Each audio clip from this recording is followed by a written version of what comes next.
మా ఛానల్కి స్వాగతం. రథసప్తమి సందర్భంగా మేషరాశి వారికి ఎలాంటి విధి విధానాలు పాటించాలో ఈ వీడియోలో సవివరంగా సంపూర్ణంగా తెలుసుకుందాం. మేషరాశిలో ఏ నక్షత్రాలు వస్తనగా అశ్విని నక్షత్రంలోని 4 పాదాలు, భరణి నక్షత్రంలోని 4 పాదాలు, కృత్తికా నక్షత్రంలోని 1 పాదం కలిపితే మేషరాశి. చాలామందికి పుట్టినటువంటి కాల సమయంలో డేటా ఆఫ్ బర్త్లో లేనటువంటి కారణం వలన పేరు యొక్క మొదటి అక్షరాన్ని అనుసరిస్తూ ఆ రాశిని తెలుసుకునే ప్రయత్నం అవుతుంది. అవి ఏ అక్షరాలు ఒకసారి పరిశీలన చేద్దాం.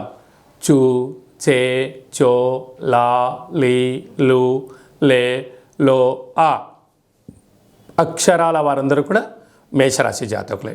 మేషరాశికి అధిపతి కుజుడు.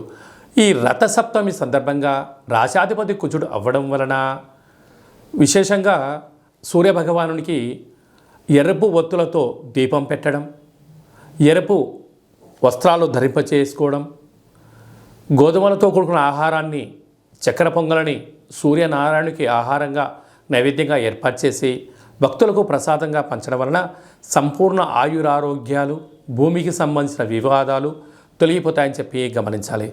రాశిలోనే గురువు, 6వ స్థానంలో కేతువు, రాజ్యస్థానంలో కుజుడు, బుధుడు, శుక్ర సంచార స్థితి, లాభస్థానంలో ఏడాది తర్వాత రవి చేత శని సంచార స్థితి ఉండడం, మీనరాశిలో రాహు సంచార స్థితి ఉన్నప్పుడు ప్రధానంగా ఇలాంటి కాల సమయంలో తొందరపాటు నిర్ణయాలకు ఇది సరైన సమయం కాదు.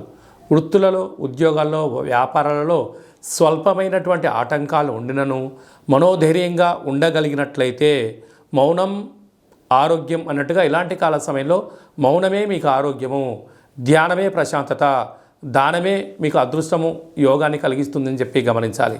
ఎందుకనగా లాభస్థానంలో శని భగవానుడి చేత రవి చేత శని కలిసి ఉండడం వల్ల వీరిద్దరూ తండ్రి కొడుకులతో అవుతారు కనుక ధనపరమైనటువంటి స్వల్పమైనటువంటి విభేదాలు వచ్చే అవకాశాలు ఉన్నాయి.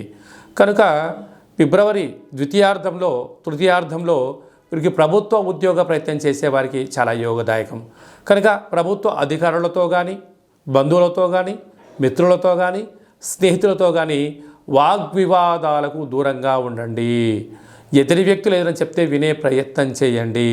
విన్న తర్వాత దాన్ని అర్థం చేసుకొని మాట్లాడగలిగితే మీకు ఉన్నతమైన బంగారు భవిష్యత్తు రోజులకు మీరే కేంద్ర బిందులు అవుతారు. వ్యవసాయ సోదరీమణులకు, సాఫ్ట్వేర్ హార్డ్వేర్ ఉద్యోగస్తులకు, స్వయం వృత్తులు, సేవా రంగాల వారందరికీ ఇది చాలా మంచి కాలము అని చెప్పి గమనించాలి.